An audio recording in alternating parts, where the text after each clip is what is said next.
Y bien, seguimos conversando con Rafael Rey y Jaime Yoshiyama, miembros de la plancha presidencial de Keiko Fujimori. Estábamos hablando del tema de la institucionalidad, quizás podamos regresar un poco más adelante sobre ese tema, es decir, que alguna propuesta tiene que hacer cambio, ya no sé cuál de los nombres, Fuerza 2011, en relación al tema de la institucionalidad democrática, tiene que tener alguna propuesta o algo a partir de su experiencia, pero también ha habido un cambio, digamos, dice Jaime Yoshiyama, que el objetivo principal va a ser luchar contra la pobreza, reducir la pobreza, incorporar a los que están marginados, excluidos, etcétera. Bueno, pero ¿cómo lo van a hacer? Porque desde el punto de vista de la propia institucionalidad del Estado, ha cambiado totalmente. Digamos, en los 90 había un Estado muy centralizado, que el propio Fujimori lo centralizó aún más para poder él dirigir personalmente la lucha contra la pobreza y, en fin, contra el terrorismo y todo. Pero ahora es un país completamente diferente. Ha habido un proceso de descentralización, hay gobiernos regionales que no había en esa época. La inversión pública en esa época era ejecutada toda por el gobierno central, menos un 5% por los gobiernos locales. Ahora el 70% lo ejecutan gobiernos locales más gobiernos regionales, ¿no? Es decir, hay una transformación absoluta del Estado. En el modo tal que Keiko Fujimori, si llega al poder, no va a poder hacer como su padre, de estar, conduciendo personalmente los programas de lucha contra la pobreza, que muchos de ellos ya están en manos de las municipalidades o los gobiernos. ¿Cómo van a hacer eso? Permites una... Oye, aquí yo le pregunto a Jaime Yoshiyama y me responde Rafael Rey. No. El recién incorporado sabe más que...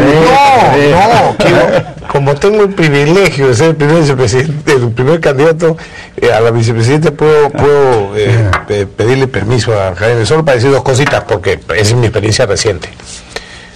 Una primera cosa muy clara, que el gobierno central, aunque no pueda efectivamente ejecutar muchas obras, que no ponga más trabas o no siga poniendo trabas, porque las pone, para los gobiernos regionales, primero. Segundo, hay que asistir profesionalmente a los gobiernos regionales y a los gobiernos locales que no tienen una formación y una suficiente capacidad para desarrollar proyectos que sean efectivamente productivos para la zona. Solo un detalle. El SNIP es bueno para impedir que se gaste dinero innecesariamente en cosas absurdas. Pero no es lógico, Jaime, y tú sabes que así sucedía, que el SNIP exigía, por ejemplo, mejor dicho, sí, el sistema exigía que para reconstruir un puente que se había caído, entonces tenía que pasar por el SNIP con su perfil, prefactibilidad y factibilidad. Es de locos, el puente se ha caído. O que para construir una carretera tenía que asegurarse primero que tuviera, porque ese es el esquema de los burócratas del MEF en algunos temas, en algunos asuntos. Primero asegúrenme que la carretera va a tener una determinada cantidad de automóviles o de vehículos que pasen por ahí. No, pues, no hay automóvil porque no hay carretera. Primero pon la carretera y vas a ver cómo se multiplican los movimientos. Pero ellos han resuelto pues el problema del huevo y la gallina. ¿No? Dicen que lo han resuelto. Dicen que lo han resuelto, pero bueno, esas cosas han ido cambiando y hay que cambiarlas más. Bueno, mira, yo quería decirte, Jaime, que Keiko Fujimori ha estado recorriendo bastante el país en estos últimos 3-4 meses, porque a ella le gusta estar cerca de la gente y conocer sus necesidades. Ya nos ha contado, por ejemplo, que en Huancavelica, en Lircay, en los pueblos más alejados, un niño, porque tú estás hablando de qué es lo que vamos a hacer y yo quisiera explicarte. No, ¿qué va a hacer? Primero, ¿qué va a hacer? ¿Cómo va a conducir Keiko el tema? Es decir, ¿ya no puede ser o lo va a manejar como su padre o de otra forma? No, justamente por eso déjame explicarte, si tú me permites. Entonces, yo lo que quisiera decirte es que la realidad de un niño en Huancavelica, en un pueblo, es que él, para ir a su colegio, tiene que caminar 1 o 2 horas. Y entonces en las mañanas, cuando sale de su casa, come una canchita, una sopa de papas, llega al colegio, se duerme. O sea, y después a las 5 de la tarde, cuando regresa, tiene que caminar otra vez. Entonces, si la realidad es esa, hay que solucionar esa realidad. Y Keiko Fujimori está promoviendo una serie de medidas para combatir este tipo de problemas. O ese mismo niño, por ejemplo, cuando va a una posta médica, no tiene medicinas.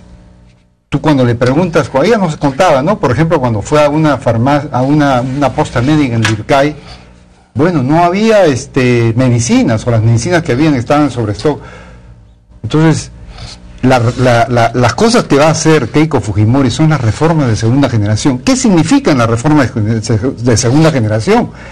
Que en realidad la medicina le llegue a la gente pobre, que los colegios tengan internet, porque los colegios no están intercomunicados, incluso no hay ni teléfonos. Entonces, todas esas son reformas de segunda generación, porque hoy día el Estado tiene bastante dinero, tiene riqueza, lo que pasa es que falta lo que se llama llegar a la gente más pobre. Eso es lo que vamos a hacer. Pero, por ejemplo, muchos de los programas que había, como Foncodes, que fue tan exitoso, por lo menos en una época en que se manejó muy técnicamente, pero llegó a todas partes, con proyectos que eran muy demandados por la gente, ese tipo de instrumentos, digamos, efectivos de lucha contra la pobreza que se manejaban centralmente han sido descentralizados. ¿Se recentralizaría algunos instrumentos para poder tener un manejo efectivo? No, yo creo que absolutamente tu apreciación es correcta. ¿Por qué? Porque el gobierno central necesita tener algunas herramientas para aliviar los problemas en las provincias más alejadas del país. Entonces yo sí creo que hay que reequilibrar programas como Foncodes.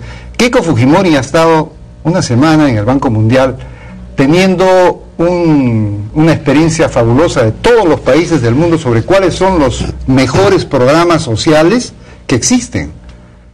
Entonces, hay un programa que también funciona en el Perú, que ha funcionado en México, en Brasil se llama Bolsa Familia y aquí se llama Juntos. Hay que hacerle una serie de algunos tipos de modificaciones, pero Juntos es un programa exitoso que un eventual gobierno de Fuerza 2011 lo va a apoyar.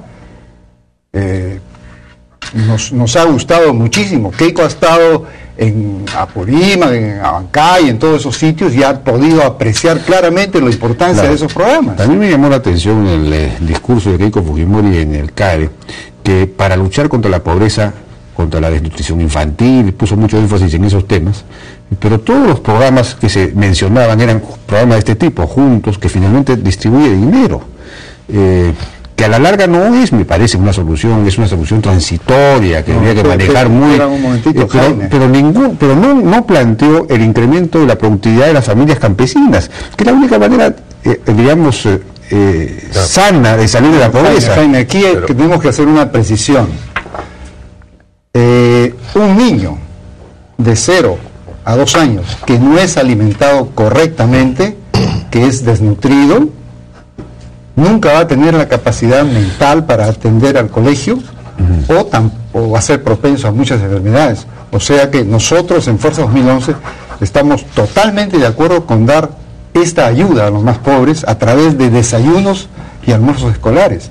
Tú no puedes abandonar a una población de este tipo porque necesitamos hacer que todos nuestros niños tengan las capacidades mentales para poder atender, porque se duermen en el colegio. Bueno, otro tema más de política general, económica, estamos viendo que el sol se está apreciando, tendencia incluso hacia el mediano plazo, posiblemente se aprecie aún más si la inversión en minería sigue creciendo, como está creciendo, vamos a exportar cada vez más, claro, estamos importando mucho también, pero un sol demasiado apreciado puede arruinar nuestra industria, no solamente la exportación no tradicional que tendríamos que fomentar, porque tenemos que pasar a una exportación cada vez más manufacturada, digamos, sino la propia producción industrial para el mercado interno. ¿Este problema cómo lo manejarían? Bueno, esto que tú estás mencionando es lo que se llama técnicamente como la enfermedad holandesa, que es el tipo de problemas que muchos países quisieran tener, es decir, que la cantidad de dólares que tiene es tan grande que, como tú dices, hay una revaluación. Entonces, lo que nosotros hemos pensado, si seguimos con este problema, es crear fondos de modo tal que se puedan becar a estudiantes peruanos de primera en el extranjero, para que los dólares estos se puedan gastar en el extranjero.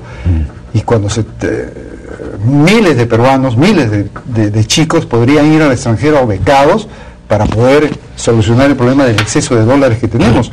O también hacer mucho más inversión, porque cada vez que tú importas maquinaria al Perú para hacer inversión, también estás gastando dólares que permiten equilibrar la economía, ¿no? Ahora hay que decir una cosa también, perdóname, Jaime, Sí. que esto es un tema que, si bien es un problema del país y que tiene que tener interés el gobierno, es fundamentalmente una responsabilidad del Banco Central de Reserva, como es lógico, ¿no? Porque es un tema de monetario propiamente. Y el Banco Central de Reserva es, por la institucionalidad del país, independiente.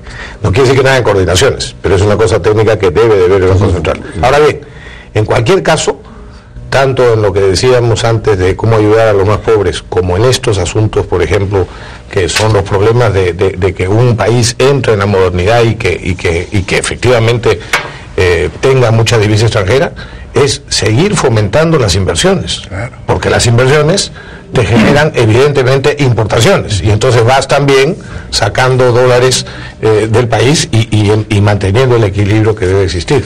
Bueno, ya nos ha ganado el tiempo. Yo les agradezco a Jaime Yoshiyama y Rafael Rey por su Muchísimas gracias por tu invitación. presentación en la hora N, miembros entonces de la plancha presidencial de Fuerza 2011 de Keiko Fujimori, presentada hoy día en Huaycán. Muchas gracias.